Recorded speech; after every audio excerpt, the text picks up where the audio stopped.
Well, boys, what's the story? Huh? I don't hear. Oh well, sure. You know yourself. Like, sure. Look, like, could be better. Why you all so down, right? Why you all so down? The crack is 90. It's well, almost the afternoon. Right. So I'm out here in my Antonov shirt, you know, because we're all about that revolution. And today I was gonna do an old base counter, battle of the century. James, shut the fuck up, liberal Connelly versus Nestor. Beat the reds until they're white. Beat the whites until they're red. Makhno. Nestor Ivanovic. Makhno. So in order to quantify these two figures, I'm going to employ the use of the old reliable Reddit. Or, as I like to call it, I'm too lazy to look up any actual sources for the information I'm willing to put out for thousands of people to see online. So I'm willing to turn to the epicenter of all brain rot and degeneracy on the internet. .com. So what metrics will we use to compare these two figures, right? Definitely won't need one of these anywhere. Because as we all know, James Connelly is the literal son of Karl Marx, right? As he followed more of a Marxian style of socialism, right? He wasn't an anarchist. Yeah, so, and we all know his daddy, Karl Marx, had painful boils on his cock. Apparently. So, the apple doesn't fall far from the tree on that one. And Nestor Makhno was literally called Daddy Makhno. Right? He was literally called Daddy Makhno by everyone in Ukraine, including the females, the Biors. So, it's an easy one for him. We'd have to make it level the playing field, like we would under a more utilitarian style of socialist economics. So what metrics will we be using? Well, we'll be using shit like their level of baseness, their level of anti-capitalism, their level of anti-imperialism. I'm more anti-imperialist than you. I'm more anti-capitalist than you. I'm more based than you overall. No, I'm more based. I'm more anti-imperialist, more anti-capitalist, and also half my country will die of a brutal famine and kill 8 million people over the course of another 20 years. So fuck you. Hey, I've seen this one. This is a classic. And since we're all big memers on this channel, the biggest memers, well, son, what game are you playing? You're on the fucking YouTube again, like, oh, I see that your Tate fella on your Tiggy Talk. What hurling team does he coach? Does he play for Tipperary? And they're going to be using, the old Dr. Livesey format. Oh, Dr. Livesey. I heard he plays for Cork. The fucking strength, right? So there's going to be 4 metrics, right? Strength, intelligence, socialist metrics like upholding the means of production for the workers. Who's better than that? Who actually achieves something? And just who's, like, based has the biggest bollocks, like, overall, right? Who had the best motivational quotes? You'd rather piss in the sink than sink in the piss. James Connelly. Yeah, that's it. So, I can't think of it. Fuck. Fight! Strength. Well, man might have not been hung like a horse, but could he lift one? Well, that's what we're gonna find out. Well, seems like some kind of pussy behaviour anyway, some bitch ass pussy behaviour. Man got his photo stolen from like a museum or some shit, yeah? Man couldn't even take it back to his family. What a bitch, yeah? And, well, I'm messing obviously, but the fact that he allowed his picture to be stolen like that is a bit, do you know what I'm saying? Not the best look, doesn't really show any character, but the words he said though, that's a different alley we can go to. Strength of character is different than physical strength. We need to establish which one we're talking about. We're talking about strength of character, and this man had the best motivational quotes Like, look at this, right? So he says the worker is a slave of capitalist society. The female worker is a slave of that slave. That's pretty fucking based, right? Not only is he introducing an intersectional feminist argument into this whole ideological ideology of his, right? But he's also a fan of personal responsibility, right? For the slave. He doesn't baby the slave. He doesn't say, "Oh, poor thing, it's only the exploiters that are bad." No. He says if you oppress women, you're also a shy person, just like the fucking boss that oppresses you at work. And that's pretty fucking based, I must say. As we all know, he also built the Irish Transport and General Workers Union in 1909, with his own bare hands. Pretty fucking based. Oh wait, no, never mind. That was James Larkin. Sure, close enough. But I'd say he played a big part in it as well. Like, you can't take that away from him. Not many people I know can build a General Workers Union. Like. But look, listen, lads, it's a miracle that he even lived to 1909 in the first place. Like, apparently, what's it called? When he was 9 years old, or yeah, something like that. Apparently, he had like a disease called rickets, which, if you don't know what rickets is, I'll explain it to you. Rickets is a condition that results in a weak or soft bones in children. He was like bow-legged. You know what I'm saying? Fella was literally, cranking that soldier boy like when he was 9 years old, right? And his ma died. Fuck, man. Definitely a fucking Naruto story, right? Tier story right there, man. But he still survived, man. He still fucking grinded to the top, man. He hustled to the top and became the leader of the fucking Irish fucking Labour Party, right? Which is pretty fucking cool, right?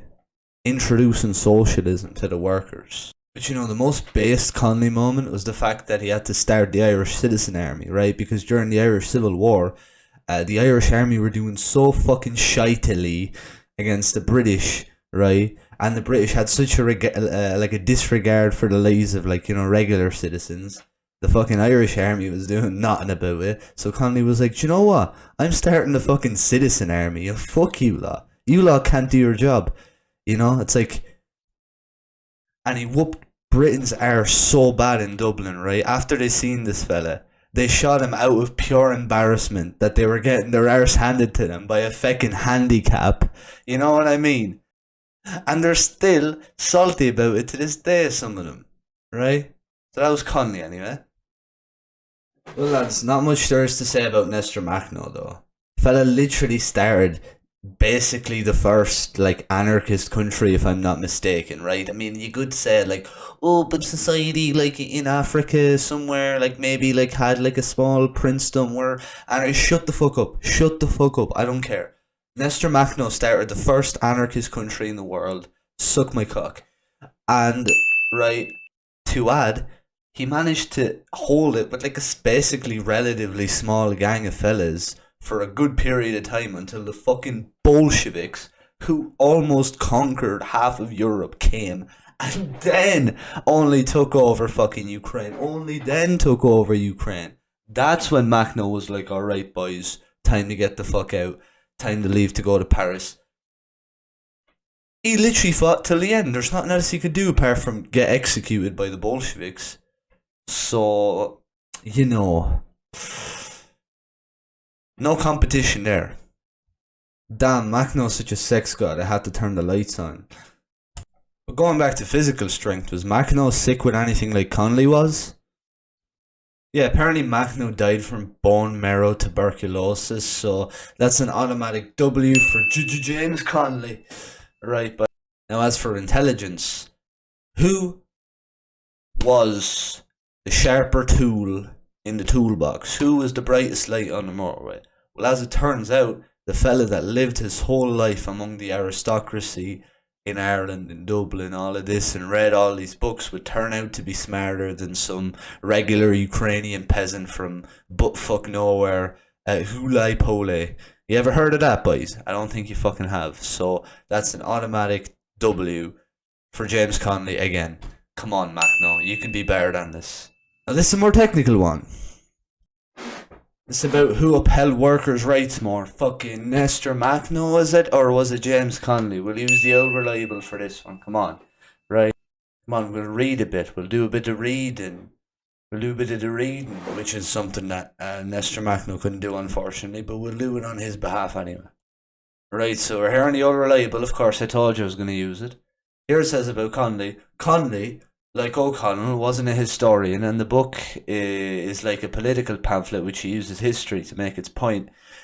He also wanted to nationalise all farmland, all small holdings, all tenant farmers, but I can appreciate the book for what it is. Ireland hasn't experienced an industrial revolution as Britain had, right? So obviously there's a comparison. The Russian Empire and Ireland weren't as industrialized as, like, the more central European powers, like Germany and Britbungerland, right? But he did the best he could for his people, which, like, nationalizing all farmland, like, come on, right? You know what I'm saying? The fact that it was all privatized before and he was able to do in such a short period of time, pretty fucking cool. Now, we'll jump over to Nestor Makhno, and it says about him. I don't really know anything about Nestor Makhno's portrayal in Soviet books. This is an article, actually. A thread. Nestor Makhno was an anarchist, but fought the Red Army. He was portrayed positively as an anti-capitalist or negatively in Soviet history books.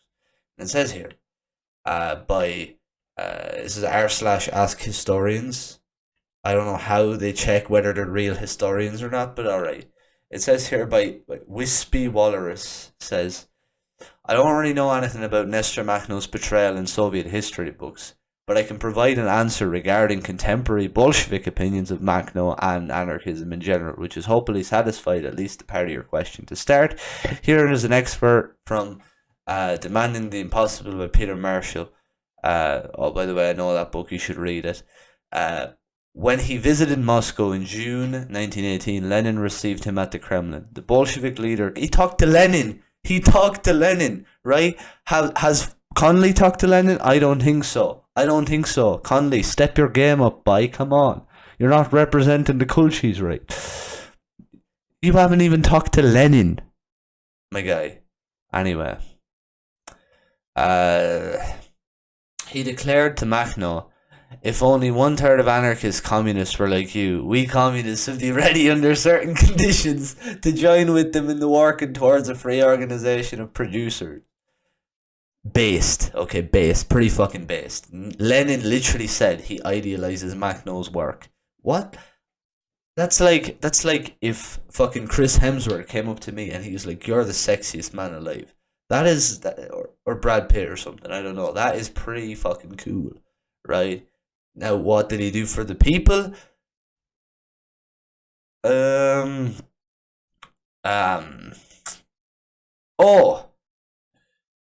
going way more in depth than I probably necessary, but it's kind of hard to contain yourself when discussing something personal. Whatever. Now, who had the most based motivational quotes, right? So we have here one from Makhno. There's no such thing as harmless power. Alright, standard, decent, whatever, like, yeah, true, I guess, right? Again, it's so nice he had to say it twice. But now let's jump over to James Connelly, who had some absolute zingers.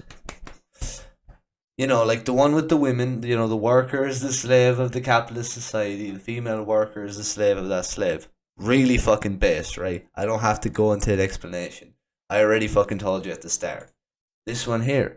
All these parading royalties, all insolent aristocracy, all government dirt-eating capitalist traitors, all these are signs of disease in any social state, diseases which a royal visit brings to a head and spews and all its nastiness before our horrified eyes. Man's a fucking poet and he didn't even know it. Fella is absolutely spitting bars here. Anti-monarchist, anti-imperialist. What more can you fucking ask for, right? What more can you fucking ask for? Governments in a capitalist society are but committees of rich to manage the affairs of the capitalist class. Based. fucking based. What else do you want me to say? Fella was ahead of his game. Alright? He wasn't even playing it at this point. So who was more based? Who had the biggest bollocks at the end of the day, right? Sure, Connelly, right. He started the transport union. Well, I mean, it was Jim Larkin mostly, right? But we can kind of throw him aside. Give Connelly a bit of the spotlight. I mean, he deserves it all. He's a great man, right? He started the Irish Labour Party. He introduced socialism to all these Irish people, all these Irish workers who were sick and tired of British imperialism. He fought the British in Dublin as a fucking cripple. Fellow was disabled and he was handing it to the England, to the Britmongers, man, left and right, yeah? And Makhno, sure, he started the first anarchist nation in Europe or whatever, right? But this here really is his bread and butter. This is what we should be focusing on, right, boys?